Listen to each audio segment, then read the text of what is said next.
তরুণদের রাজনৈতিক দল গড়ার প্রস্তুতি, ফেব্রুয়ারি মার্চে আসতে পারে ঘোষণা। গণ অভ্যুত্থানের আকাঙ্ক্ষা পূরণের প্রত্যয়, আস্থা অর্জনে আদর্শিক অবস্থান স্পষ্ট করার পরামর্শ।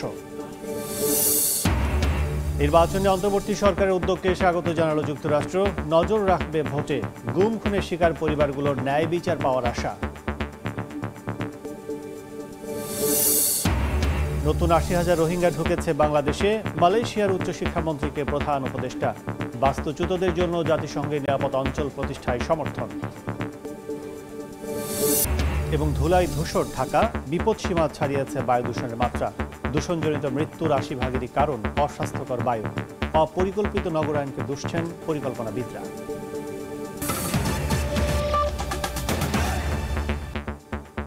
সময় সংবাদের সঙ্গে আছে আমি কাজল আব্দুল্লাহ।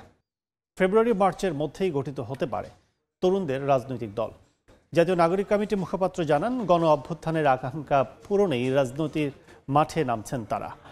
নেতৃত্বে আসতে পারে নাগরিক কমিটি ও বৈষম্য বিরোধীদের পরিচিত মুখ। সংগঠক হান্নান মাসুদ জানিয়েছেন, দল হলেও বিলুপ্তি হবে না দুই সংগঠন। একজন বিশ্লেষকের মতে, মানুষের আস্থা অর্জনে নতুন দলকে স্পষ্ট করতে হবে আদর্শিক অবস্থান। হাসান ওয়ালির প্রতিবেদন।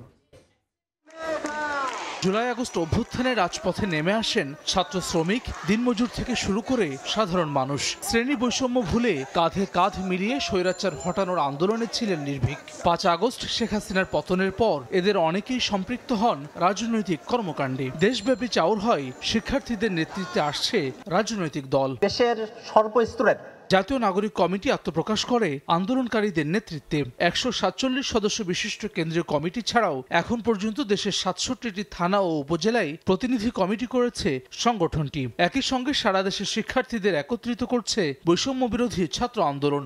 এখন পর্যন্ত দেশের ১৭টি জেলা, ৩টি মহানগর, একটি বিশ্ববিদ্যালয় ও একটি পলিটেকনিক ইনস্টিটিউটে আহ্বায়ক কমিটি করেছে তারা। ইয়াং ফেসকে আনার জন্য এটা খুবই গুরুত্বপূর্ণ। সামান্তে শারমিন তরুণ এই মুখপাত্রের দায়িত্ব পালন করছেন নাগরিক কমিটির। চোখে মুখে স্বপ্ন, তারুণ্যের আকাঙ্ক্ষা বাস্তবায়নের। অভ্যুত্থান তাদেরকে যেই এক্সপিরিয়েন্স, যেই অভিজ্ঞতার মধ্যে দিয়ে নিয়ে গেছে, তার মধ্যে দিয়ে তার একটা মূলগত চরিত্রের একটা মূলগত পরিবর্তন ঘটেছে। এই পরিবর্তনের মধ্যে দিয়ে তারা আসলে বাংলাদেশে যে নতুন সম্ভাবনা আছে সেখানে পার্ট প্লে করতে চান। অভ্যুত্থানে প্রত্যেকটা মানুষকে খুঁজে বের করা, যারা নিজেদের প্রাণ ভয় বাদ রেখে তারা নিজেদেরকে বিলিয়ে দেওয়ার জন্য মাঠে নেমেছিল, সেই মানুষগুলোকে আমরা খুঁজছি, সেই তরুণ নেতৃত্ব আমরা খুঁজছি। ২৪ অভ্যুত্থানের নেতৃত্ব দেওয়া বৈষম্য বিরোধী ছাত্র আন্দোলন এবং পরে গঠিত নাগরিক কমিটি বিলুপ্ত করার পরিকল্পনা নেই শিক্ষার্থীদের। দুই সংগঠনের পরিচিত মুখগুলোকে দেখা যেতে পারে নতুন দলে। কেউ যদি নাগরিক কমিটিতে চলে যেতে চায় বা যে রাজনৈতিক দলটি হবে সেই রাজনৈতিক দলে চলে যেতে চায়, সেই ক্ষেত্রে এখান থেকে পদত্যাগ করে তাদেরকে যেতে হবে। আর যারা থাকবে তারা এটাকে বিপ্লবের প্রতীক হিসেবে, বিপ্লবের সিম্বল হিসেবে এটাকে ধারণ করবে, একতার জায়গা হিসেবে এটাকে ধারণ করবে। জাতীয় নাগরিক কমিটি থাকবে এবং সেই সাথে একটি নতুন রাজনৈতিক দলও থাকবে, এবং আমরা মনে করি যে অসংখ্য নতুন রাজনৈতিক দল হওয়া উচিত এবং তরুণদের নেতৃত্বে আসা উচিত। বাংলাদেশে নতুন রাজনৈতিক দল গঠন নতুন কোনো বিষয় নয়। কখনো আওয়ামী লীগ, আবার কখনো বিএনপি ভেঙে অনেকেই চেষ্টা করেছেন। আবার নিকট অতীতে কোটা আন্দোলন ও পরে ডাকসুর ভিপি হয়েও দল গঠনের ঘটনা ঘটেছে। রাজনীতিতে এদের প্রভাব কতটা সে নিয়ে আছে প্রশ্ন। এই দলগুলো ওই অর্থে, তবে সাম্প্রতিক প্রেক্ষাপট পুরোই ভিন্ন। স্বৈরাচার বিরোধী ঐতিহাসিক গণ অভ্যুত্থান এবং রাজনীতির মাঠ থেকে আওয়ামী লীগের পলায়ন তৈরি করেছে নতুন বাস্তবতা। এখন একটা দল যদি আবার নতুন করে বাংলাদেশে দাঁড়াতে হয়, তাহলে খুব সিম্পল, একেবারে সাদামাটা ইয়েতে তাদেরকে আওয়ামী লীগ, বিএনপি যে দুটো প্রধান রাজনৈতিক দল বাংলাদেশে, বা জামাতে ইসলামী, এদের একটা আদর্শিক প্ল্যাটফর্মের জায়গাটা ভিন্ন ভিন্ন, সেরকম একটা আদর্শিক জায়গা থাকতে হবে। এই মুহূর্তে নির্বাচন কমিশনে নিবন্ধিত রাজনৈতিক দলের সংখ্যা ৪৮টি, যার কয়েকটি নিবন্ধিত হয়েছে ৫ আগস্টের পর। হাসান ওয়ালি, সময় সংবাদ, ঢাকা। জাতীয় নির্বাচন নিয়ে অন্তর্বর্তী সরকারের উদ্যোগকে স্বাগত জানালো যুক্তরাষ্ট্র। স্থানীয় সময় বুধবার যুক্তরাষ্ট্রের পররাষ্ট্র মন্ত্রণালয়ের এক ব্রিফিংয়ে উপমুখপাত্র বেদান্ত প্যাটেল বলেন, নির্বাচনী প্রক্রিয়ার বিষয়টি পর্যবেক্ষণ করবে ওয়াশিংটন। গত ২ দশকে গুম খুনের শিকার পরিবারগুলো ন্যায় বিচার পাবে বলেও আশা প্রকাশ করেন তিনি। Steps that have been taken by this interim government of Bangladesh to prepare for elections that ultimately will allow the Bangladeshi people to choose their own government representatives. This is something that we're going to continue to monitor regarding the timing, and of course we're going to encourage the respect of the rule of law. Deeply troubled by the reports that hundreds of Bangladeshis were forcibly disappeared over the past 2 decades. Enforced disappearance is an egregious human rights violation. We welcome efforts by the interim government to investigate these crimes and encourage fair and transparent processes. মিয়ানমারের রাখাইনের সাম্প্রতিক সহিংসতার পর গেল কয়েক মাসে নতুন করে ৮০,০০০-এরও বেশি রোহিঙ্গা বাংলাদেশে প্রবেশ করেছে বলে জানিয়েছেন প্রধান উপদেষ্টা ডক্টর মোহাম্মদ ইউনূস। বুধবার মিশরের রাজধানী কায়রোতে মালয়েশিয়ার উচ্চশিক্ষামন্ত্রী ডক্টর জাম্বরি আব্দুল কাদিরের সঙ্গে বৈঠকে তিনি একথা জানান। রাখাইন রাজ্যের বাস্তুচ্যুত নাগরিকদের জন্য জাতিসংঘের তত্ত্বাবধানে একটি নিরাপদ অঞ্চল প্রতিষ্ঠার বিষয়েও সমর্থন ব্যক্ত করেন প্রধান উপদেষ্টা। আজ কায়রোর আল আজহার বিশ্ববিদ্যালয়ে ভাষণ দেবেন ডক্টর মোহাম্মদ ইউনূস। এছাড়া D8 সম্মেলনে স্বাগত বক্তব্য দেবেন তিনি।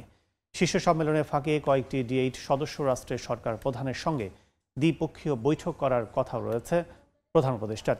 এর আগে মিশরে পৌঁছে দেশটির পাবলিক বিজনেস সেক্টরের মন্ত্রী মোহাম্মদ শিমির সঙ্গে সংক্ষিপ্ত বৈঠক করেন তিনি। প্রফেসর ইউনূস যেহেতু বাংলাদেশ D8 এর বর্তমানে কারেন্ট চেয়ারম্যান, উনি হ্যান্ড ওভার করবেন চেয়ারম্যানশিপ ইজিপ্টের সাথে, আর পুরো সামিটটা হবে। সামিটের ফাঁকে ফাঁকে যারা লিডার আসছেন এখানে তাদের প্রায় সবার সাথেই কথাবার্তা হবে। আর কালকে একটা কি থিম হচ্ছে ইউথ আর SME। আপনি ইউথের নিয়ে উনি কথা বলবেন, ইউথ নিয়ে ওনার যে চিন্তা ভাবনা সেগুলো বলবেন, আর SME নিয়েও উনি বলবেন। বিকজ আর ইউথের ক্ষেত্রে ওনার ফোকাসটা হচ্ছে যে ইউথ ক্যান বি, মানে ওরা নিজেরাই জব ক্রিয়েটর হতে পারে। সময় সংবাদ আরও থাকছে। খেজুর আমদানি শুল্ক হার কমালো চট্টগ্রাম কাস্টমস। প্রভাব নেই বাজারে, দাম কমার আশায় বাধা হতে পারে ডলার রেট, বলছেন ব্যবসায়ীরা।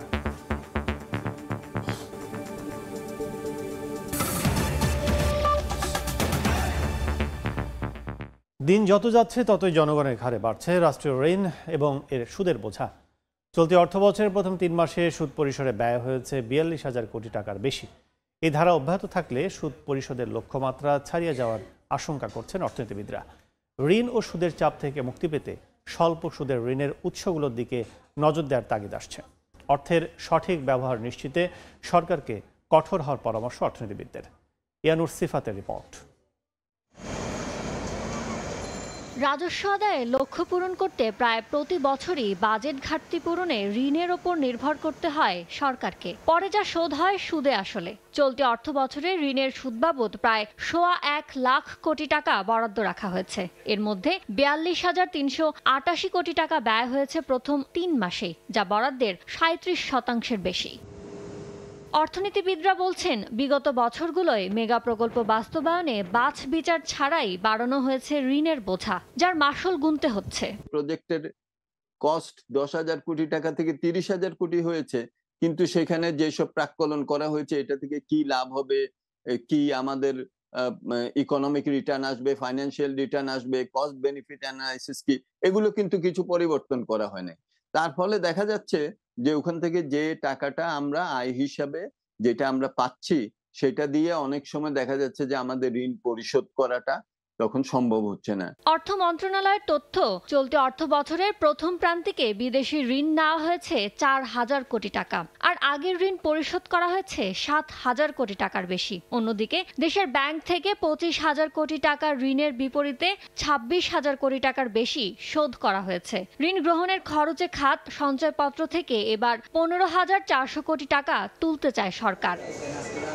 অর্থ ব্যয়ে দূরদর্শী না হলে এসব ঋণের টাকা গলার কাটা হয়ে দাঁড়াবে বলে সতর্ক করছেন অর্থনীতিবিদরা। আমাদের এই ঋণের বোঝাটা কিন্তু অনেক বেড়ে গেছে, যার ফলে আমরা আমাদের যে আয় করছি তার কিন্তু একটা বড় অংশই আমাদের ঋণ এবং তার সুদ পরিশোধে ব্যয় করতে হচ্ছে। আমাদেরকে বেছে বেছে ঋণটা নিতে হবে এবং ঋণটাকে সঠিকভাবে উৎপাদনশীল খাতে ব্যয় করতে হবে, যাতে ঋণটা আমাদের বোঝা না বাড়ায়। চলমান রাজনৈতিক অনিশ্চিত পরিস্থিতিতে বিনিয়োগ কম হওয়ায় বাজেট ঘাটতি পূরণে ঋণ করার ক্ষেত্রে আরও বেশি কৌশলী হওয়ার পরামর্শ তাদের। ইয়ানুর সিফাত, সময় সংবাদ, ঢাকা। ঢাকা শহরে শ্বাস নেয় যেন এক ভোগান্তির নাম। বায়ু দূষণের মাত্রা ছাড়িয়েছে বিপদ সীমায়। পরিসংখ্যান বলছে বিশ্বে বায়ু দূষণের কারণে বছরে 2,72,000 অপরিণত শিশু জন্মগ্রহণ করে। আর বাংলাদেশে দূষণজনিত মৃত্যুর 80% কারণ বায়ু দূষণ। বিশেষজ্ঞরা বলছেন দূষণের মূল কারণ অপরিকল্পিত নগরায়ন। বিস্তারিত চন্দ্রিমা চৌধুরীর রিপোর্টে। রাজধানীর মোহাম্মদপুর বেড়িবাঁধ নির্মাণ নীতিমালার তোয়াক্কা না করে চলছে সংস্কার কাজ। রাস্তার পাশে খোলা নির্মাণ সামগ্রী দেখে মনে হতে পারে যেন ধুলা ওড়ানোর জন্যই এত আয়োজন। বিষাক্ত ধোঁয়ায় ছেয়ে গেছে নগরী। তীব্র বায়ু দূষণে স্থানীয়দের জীবন দুর্বিষহ। এলাকাবাসীর সঙ্গে কথা বলতে গেলে ক্ষোভে ফেটে পড়েন তারা। জানান বছরের পর বছর এই অবস্থা চলতে থাকলেও নেওয়া হয়নি কোনো পদক্ষেপ। এই মিক্সারের গাড়িগুলাই নেই, মানে হালাইলে মানে তার দুধ হইয়া দেখিয়া জনগণের যে দুর্ভোগ এটা দেখার লোক এই দুনিয়া এই বাংলাদেশে নাই। অস্বাভাবিক বায়ু দূষণের সবচেয়ে বেশি ঝুঁকিতে নারী ও 5 বছরের কম বয়সী শিশুরা। এতে শরীরের সাথে দীর্ঘমেয়াদী প্রভাব পড়েছে মানসিক স্বাস্থ্যে। যারা প্রেগনেন্ট ওমেন, এই প্রেগনেন্ট ওমেনে যদি এই দূষিত বাতাসটা সে ইনহেল করে তাহলে কিন্তু তার গর্ভের সন্তানেরও প্রবলেম হয়। বিশ্বব্যাংকের পরিসংখ্যান বলছে শুধুমাত্র এই বায়ু দূষণের কারণে বছরে প্রায় 2,72,000 অপরিণত শিশু জন্মগ্রহণ করে। এই বায়ু দূষণ রোধ করা গেলেই দেশে বছরে প্রায় 1,33,000 মানুষের অকাল মৃত্যু ঠেকানো সম্ভব। অপরিকল্পিত নগরায়ন ও মনিটরিংয়ের অভাবকেই দুষছেন নগর পরিকল্পনাবিদ। উন্নয়ন তত্ত্বের একটা পরিবর্তন দরকার। ঢাকা এমন অবস্থা চলে গিয়েছে, ঢাকা শহরের আর নতুন একটা ইট নেবারও ক্ষমতা নাই। যত আয়োজন সব ব্যবসায়ীরা তাই চায় যে ঢাকাকে মেরে ফেলা হোক। যোগাযোগ বিশেষজ্ঞ বলছেন যানবাহন ও শিল্প কারখানার কালো ধোঁয়ার বাইরেও নীরব ঘাতক এখন নির্মাণ সামগ্রীর উড়ন্ত ধুলা। দেখা যাচ্ছে ইঞ্জিন অয়েলটা চেঞ্জ করে না, ঠিকমতো রক্ষণাবেক্ষণ করে না মালিক, এবং বিআরটিও দেখা যাচ্ছে যে যখন ফিটনেসের জন্য যায় তখন তারা এই মেইনটেনেন্সগুলো করেছে কিনা সেটা চেক করে না। ফলে দেখা যাচ্ছে যে অনবরত কিন্তু আমরা বায়ু দূষণের শিকার হচ্ছি। এটি রাজধানী ঢাকার কোনো নতুন চিত্র নয়। সারা বিশ্বে বায়ু দূষণের শীর্ষে অবস্থান করা 180টি দেশের মধ্যে বাংলাদেশের অবস্থান 162তম। প্রতি বছর দূষণজনিত কারণে যে পরিমাণ মানুষের মৃত্যু হয় তার মধ্যে 80% মানুষের মৃত্যু হয় বায়ু দূষণের কারণে। অথচ সারা শহর জুড়ে কোনো নিয়ম নীতির তোয়াক্কা না করে চলছে উন্নয়নমূলক কর্মকাণ্ড। পরিবেশবিদরা বলছেন দেশে আইন থাকলেও তা প্রয়োগের সদিচ্ছার অভাবেই তার বাস্তবায়ন নেই। Laws, policy, rules, regulation is enough. আমাদের বাংলাদেশে যেটা আছে, কনস্ট্রাকশন জায়গাগুলোতে যে ম্যাটেরিয়ালগুলো ইউজ করা হয় সেগুলোকে ECR 2023-তে বলা আছে কিভাবে ঢেকে এই কাজগুলো করতে হবে, কিন্তু সেগুলো কিন্তু হচ্ছে না। পৃথিবীতে মাটি আর জলের ভাগাভাগি হলেও স্বচ্ছ আলো আর মুক্ত বায়ুর অধিকার এখনো সবার সমান। তবু ধুলায় ঢাকা এই নগরীতে বিশুদ্ধ বাতাস এক বিলাসিতা। বায়ু দূষণ রোধে পরিকল্পিত নগরায়নের কোনো বিকল্প নেই বলে মন্তব্য সংশ্লিষ্টদের। চন্দ্রিমা চৌধুরী, সময় সংবাদ, ঢাকা। দেখছেন সময় সংবাদ, সঙ্গেই থাকুন। জুলাই আগস্টে গণহত্যার মামলায় সাবেক পুলিশ মহাপরিদর্শক আব্দুল্লাহ আল মামুন সহ 7 জনকে হাজির করা হবে আন্তর্জাতিক অপরাধ ট্রাইব্যুনালে। সেখানে আছেন রিপোর্টার আফজাল হোসেন, সরাসরি যাচ্ছে তার কাছে। জুলাই আগস্টের গণহত্যার মামলায় আজকে 6 জন সাবেক পুলিশ কর্মকর্তা এবং 1 জন সাবেক সেনা কর্মকর্তা জিয়াউল আহসান তাকে ট্রাইব্যুনালে হাজির করা হচ্ছে। এর মধ্যে পুলিশের সাবেক মহাপরিদর্শক আব্দুল্লাহ আল মামুন তাকে হাজির করা হয়েছে এবং NTMCর সাবেক মহাপরিচালক সাবেক সেনা কর্মকর্তা জিয়াউল আহসানকেও কিন্তু ট্রাইব্যুনালে হাজির করা হয়েছে। আর বাকি 5 জন তাদেরকে নিয়ে আসা হচ্ছে কারাগার থেকে। তারা অল্প কিছুক্ষণের মধ্যে ট্রাইব্যুনালে এসে পৌঁছাবেন। আজকে এই জুলাই আগস্টের গণহত্যা মামলায় এই পুলিশ কর্মকর্তাদের বিরুদ্ধে তদন্তের অগ্রগতি প্রতিবেদন দাখিলের দিন ধার্য রয়েছে। এর আগেই ট্রাইব্যুনাল আজকের দিনটি ধার্য করেছিলেন। তাদের বিরুদ্ধে তদন্ত কি পাওয়া গেল এবং কি অগ্রগতি রয়েছে সেটি তুলে ধরার জন্য ট্রাইব্যুনালের প্রসিকিউশনের তরফ থেকে আমরা যতটুকু জানতে পেরেছি যে আজকে আবারও একটু সময় চাওয়া হবে, কারণ তদন্ত এখনও শেষ হয়নি। তদন্ত শেষ করতে আরও কিছু সময় লাগবে।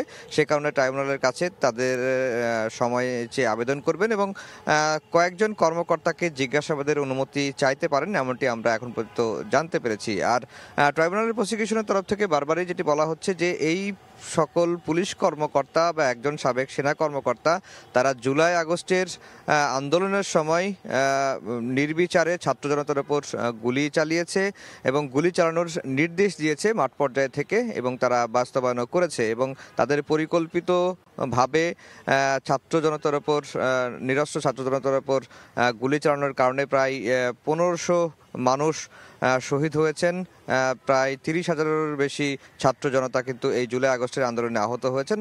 তারা বা এই পুলিশ কর্মকর্তারা এর দায় কোনোভাবেই এড়াতে পারেন না। সেই কারণেই তাদেরকে বিচারের আওতায় আনা হয়েছে এবং এখনও মাঠ পর্যায়ে যারা পুলিশ সদস্য রয়েছেন জুলাই আগস্টের গণহত্যায় অভিযুক্ত তাদেরকেও কিন্তু পর্যায়ক্রমে আইনের আওতায় আনা হবে এবং যাদের বিরুদ্ধে গ্রেফতারি পরোয়ানা জারি রয়েছে তাদেরকে যেন দ্রুত গ্রেফতার করা হয়, এই জন্য আইন শৃঙ্খলা বাহিনীর কাছে বারবারই কিন্তু চিফ প্রসিকিউটরের পক্ষ থেকে অনুরোধ জানানো হয়েছে বা নির্দেশ দেওয়া হয়েছিল। তো আজকে 6জন পুলিশ কর্মকর্তা একজন সেনা কর্মকর্তাকে ট্রাইব্যুনালে হাজির করা হচ্ছে এর মধ্যে 2জনকে হাজির করা হয়েছে। তো এই ছিল আন্তর্জাতিক অপরাধ ট্রাইব্যুনাল থেকে আমার কাছে সবশেষ খবর। এতক্ষণ সরাসরি ছিলাম আন্তর্জাতিক অপরাধ ট্রাইব্যুনালে। এবারও পবিত্র রমজানে আজোয়া, মারিয়াম, মাবরুম এবং আম্বারের মতো অভিজাত খেজুর আমদানির ক্ষেত্রে প্রতি কেজিতে 400 টাকার বেশি শুল্ক পরিশোধ করতে হবে। চট্টগ্রাম কাস্টম হাউজে নতুন শুল্ক হার অনুযায়ী আলজেরিয়া এবং তিউনিসিয়া থেকে আসা সাধারণ খেজুরের শুল্ক হার হবে প্রতি কেজিতে 250 টাকা। আমদানি বাড়াতে শুল্ক হার কমানো হলেও ডলারের দর বেড়ে যাওয়ায় এই শুল্ক হার খেজুরের দাম কমানোতে তেমন কোনো ভূমিকা রাখবে বলে দাবি ব্যবসায়ীদের। শাখাটুপুর ক্যামেরায় বিস্তারিত জানাচ্ছেন কমল দে। চলতি অর্থ বছরে আজোয়া, মরিয়ম, মেরজুল, মাবরুম এবং আম্বার খেজুর আমদানির ক্ষেত্রে প্রতি কেজিতে 3.75, আলজেরিয়া, তিউনিসিয়ান খেজুরে 2.30 এবং ইরাকের খেজুরে $1 শুল্ক হার পরিশোধ করতে হবে। এছাড়া প্যাকেটজাত খেজুরে 2.50, বস্তার শুকনো খেজুরে $2 এবং ভেজা খেজুরে 70 সেন্ট শুল্ক হার নির্ধারণ করা হয়েছে। জাতীয় রাজস্ব বোর্ড এবং ট্যারিফ কমিশনের নির্দেশনা অনুযায়ী চট্টগ্রাম কাস্টম হাউস বুধবার এই শুল্ক হার কার্যকর করেছে। আমদানিকারকরা শীঘ্রই এলসি খুলবেন এবং এই যে আমরা যে বেনিফিট তাদের দিয়েছি এক্ষেত্রে বাজারে এটা খুবই ভালো প্রভাব পড়বে বলে আমরা আশা করছি। 2022-23 অর্থ বছর পর্যন্ত কোনো রকম শ্রেণী বিভাগ ছাড়াই মাত্র 50 সেন্ট থেকে $2.50 আমদানির উপর খেজুরের শুল্কায়ন করত চট্টগ্রাম কাস্টম হাউস। তবে গত অর্থ বছরে ব্যবসায়ীরা কারসাজির মাধ্যমে খেজুরের দাম লাগামহীন করায় সরকার শেষ পর্যন্ত শুল্ক হার বাড়িয়ে দেয়। 10% কমেছে, যেখানে 100 ডিউটি দিতে হচ্ছে। এমন খেজুর আছে 1 কেজিতে শুধু 400 টাকা কেজিতে ডিউটি দিতে হচ্ছে। এদিকে মাত্রাতিরিক্ত শুল্ক হারের কারণে রমজান সামনে রেখে খেজুর আমদানি অর্ধেকে নেমেছে। গত 15 ডিসেম্বর পর্যন্ত 5.5 মাসে চট্টগ্রাম বন্দর দিয়ে আমদানি হয়েছে 3,355 মেট্রিক টন। অথচ গত অর্থ বছরের এই সময়ে আমদানি হয়েছিল 6,981 মেট্রিক টন। আসছে রমজানে 40 থেকে 50,000 মেট্রিক টন খেজুরের চাহিদা রয়েছে বাংলাদেশে। মার্কেট গুডে কোনো বিক্রি হচ্ছে না, সবাই মনে করছে আরও দাম কমবে, এই আশায় বসে আছে সবাই। বর্তমানে পাইকারি পর্যায়ে 5 কেজির প্রতি প্যাকেট আজোয়া 4,500, মরিয়ম 7,000, কালমি 3,300, ইরানি মরিয়ম 4,900 টাকা এবং মেরজুল 5,700 টাকা দরে বিক্রি হচ্ছে। পবিত্র রমজানে ইফতারের অন্যতম অনুষঙ্গ খেজুর আমদানির উপর সরকার যে শুল্ক হার কমিয়েছে তা বাস্তবায়ন শুরু করেছে চট্টগ্রাম কাস্টম হাউস। তবে নতুন শুল্ক হারের আমদানি করা খেজুর এখনও বাজারে আসেনি। এর মাঝে প্রতি খেজুরের দাম কমতে শুরু করেছে কেজিতে 100 থেকে 150 টাকা পর্যন্ত। রমজান যত সন্নিকটে আসবে ততই খেজুরের দাম সাধারণ মানুষের নিয়ন্ত্রণে আসবে, এমনটি বলছেন আমদানিকারক এবং ব্যবসায়ীরা। চট্টগ্রামের ফলমন্ডি থেকে কমল দে, সময় সংবাদ। দীর্ঘদিন সংস্কার না হয় বেহাল অবস্থা খুলনা অঞ্চলের বেশিরভাগ জেলার বাস টার্মিনাল। মূল টার্মিনালে জায়গা না পেয়ে পাশের সড়কের ওপর যাত্রী ওঠানামা করছে পরিবহনগুলো। এ কারণে সৃষ্টি হচ্ছে যানজট। তবে কর্তৃপক্ষ বলছে নতুন প্রকল্পের বাস টার্মিনাল আধুনিকায়নের কাজ শুরু হয়েছে। জেলা রিপোর্টারদের সঙ্গে নিয়ে আবদুল্লাহ আল মামুন রুবেলের প্রতিবেদন, ছবি তুলেছেন নিয়ামুল হোসেন কোচি। খুলনা নগরীর অন্যতম প্রবেশদ্বার সোনারাঙ্গা মোড়ে যানজটের এ চিত্র নিত্যদিনের। সড়কের ওপর এলোমেলোভাবে পরিবহন রেখে যাত্রী ওঠানামার চিত্র স্বাভাবিক ঘটনায় পরিণত হয়েছে। 1985 সালে 12 একর জায়গার ওপর খুলনা উন্নয়ন কর্তৃপক্ষ সোনারাঙ্গার এই বাস টার্মিনাল নির্মাণ করে, যা দক্ষিণ পশ্চিমাঞ্চলের সবথেকে বড় টার্মিনাল। তবে দীর্ঘদিনেও এখানে হয়নি কোনো সংস্কার বা উন্নয়ন কাজ। টার্মিনালের ভেতরে গর্ত খানাখন্দে ভরা। বাধ্য হয়ে টার্মিনালের বাইরে মূল সড়কে গাড়ি রেখে যাত্রী নিতে বাধ্য হচ্ছেন পরিবহন শ্রমিকরা। এতে যানজট লেগেই থাকে গুরুত্বপূর্ণ এ সড়কটিতে, যার প্রভাব পড়ে পুরো শহরে। অটোগুলো আসে, রিক্সাগুলো আসে, তো মানুষের জন্য এটা খুবই মর্মান্তিক একটা অবস্থা। 15-16 বছর ধরে এটা চলমান অবস্থা। এটা তো আসলে কোনো সঠিক সমাধান এখনো হয়নি। বর্ষাকালে এখানে আঁঠু পর্যন্ত পানি হয়ে যায়, যার কারণে গাড়ি নামাইলে উঠানো সম্ভব হচ্ছে না। কেডিআরে বলা সত্ত্বেও তারা কোনো পদক্ষেপ নেয় না। শুধু খুলনা নয়, দক্ষিণাঞ্চলের বেশিরভাগ বাস টার্মিনালেই একই দশা। 30 বছর আগে নির্মিত ঝিনাইদহ বাস টার্মিনালে সংস্কার হয়নি দীর্ঘদিনেও। মূল ভবনে এখন ইঁদুর বাদুরের বসবাস। নেই যাত্রীদের জন্য কোনো বিশ্রামাগার। সীমানা প্রাচীর না থাকায় অরক্ষিত সাতক্ষীরা ও মেহেরপুরের মূল টার্মিনাল। গাড়ির চাপ বৃদ্ধিতে স্থান সংকুলান হয় না টার্মিনালের ভেতরে। এখানেও সড়কের উপর পরিবহন রেখে করা হয় যাত্রী ওঠানামা। 2004 সালে নির্মাণের পর বাগেরহাট বাস টার্মিনালে সংস্কার নেই বহুদিন। যানবাহন প্রবেশ ও বের হতে বিভিন্ন স্থানে খানাখন্দকে পড়তে হয়। প্রায় পরিত্যক্ত অবস্থায় রয়েছে চুয়াডাঙ্গার আন্তজেলা টার্মিনালটি। জরাজীর্ণ মূল ভবন ব্যবহারের অনুপযোগী হওয়ায় কোনো কাউন্টারই নেই সেখানে। এসব অবস্থা থেকে পরিত্রাণের জন্য পরিবহন ব্যবসায়ীরা বারবার দাবি জানিয়েও কোনো ফল পাচ্ছেন না। গাড়ি ঘোড়া রাখার জায়গা নেই, টার্মিনাল বড় করতে হবে। জায়গার সংকট, আমরা বাস রাখতে পারি না। একটা টিভি থেকে এসে 1 ঘন্টা মতো আমাদের জামে পড়ে থাকতে হয় টার্মিনালে। কাউন্টারের সামনে দেখা যাচ্ছে আমরা যদি 10 জন লোক বসার কোনো একটা স্পেস বা ওইরকম জায়গা পাই না। সব দিক থেকেই এই স্ট্যান্ডটা সমস্যা। মহিলাদের আরো ভোগান্তি খুব বিশাল হয়। সবারই বলা হয়েছে এই কাজ করব আজ এটা করবো কাল এটা করবো। কোনো জায়গায় পৌরসভারা ঠিক মতো কাজ করে না। এতে আমরা সাধারণ মালিকরা খুব ক্ষতিগ্রস্ত হচ্ছি। এই সাথে সাথে আমাদের শ্রমিকরা খুব ক্ষতিগ্রস্ত হচ্ছে। সোনারাঙ্গা বাস টার্মিনালটির উন্নয়নে চলমান একটি প্রকল্প বাদেও একাধিক প্রকল্পের উদ্যোগ নেওয়া হয়েছে বলে জানায় খুলনা উন্নয়ন কর্তৃপক্ষ। আমাদের টার্মিনালের উত্তর যে পাশটা, সেখানে আমরা আরও প্রায় 30টা কাউন্টার তৈরি করব এবং 20 থেকে 25টা ওয়ার্কশপ তৈরি করে দেবো। যাত্রী বসারও কিছু ব্যবস্থা থাকবে, যেগুলো স্ট্যান্ডার্ড সেই হিসাবে ডিজাইন করা হয়েছে। সোনারাঙ্গা বাস টার্মিনাল দিয়ে দেশের প্রায় সবগুলো রুটে প্রতিদিন গড়ে 5 শতাধিক বাস চলাচল করে। আব্দুল্লাহ আল মামুন রুবেল, সময় সংবাদ। ভারতের মুম্বাইয়ের সামরিক নৌযানের সঙ্গে যাত্রীবাহী ফেরির মুখোমুখি সংঘর্ষে অন্তত 13 জন নিহত হয়েছে। সংঘর্ষের পরপরই 101 যাত্রীকে জীবিত উদ্ধার করা হয়েছে। নিখোঁজদের সন্ধানে চলছে উদ্ধার অভিযান। বুধবার স্থানীয় সময় বিকেল 4টা ভারতের মুম্বাইয়ের এলিফ্যান্টা কেভসের দিকে যাচ্ছিল নীলকমল নামের যাত্রীবাহী একটি ফেরি। এ সময় নৌবাহিনীর স্পিডবোট ধাক্কা দেয় ফেরিটিকে। খবর পেয়ে দ্রুত ঘটনাস্থলে পৌঁছায় ভারতীয় কোস্টগার্ড, নৌবাহিনী এবং নিরাপত্তারক্ষীরা। শুরু হয় উদ্ধার তৎপরতা। 100 জনেরও বেশি যাত্রীকে জীবিত উদ্ধার করা হয়। যারা নিখোঁজ রয়েছেন তাদের সন্ধানে চলছে উদ্ধার কাজ। नीलकमल नाम की एक जो प्रवासी वेसल थी उसको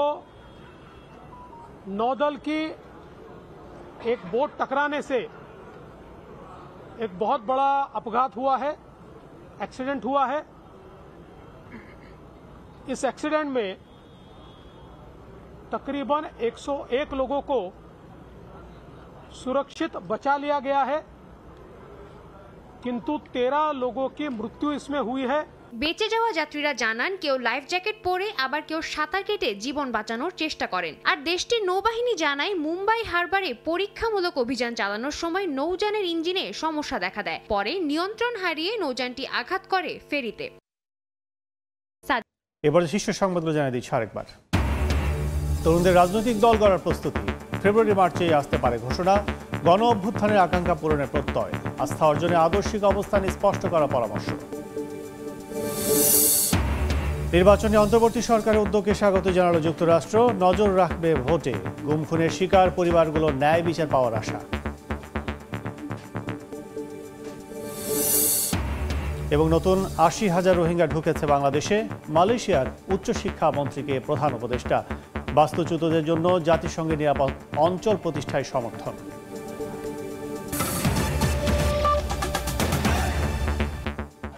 এই ছিল সময় সংবাদে, সঙ্গে থাকুন সময়ের।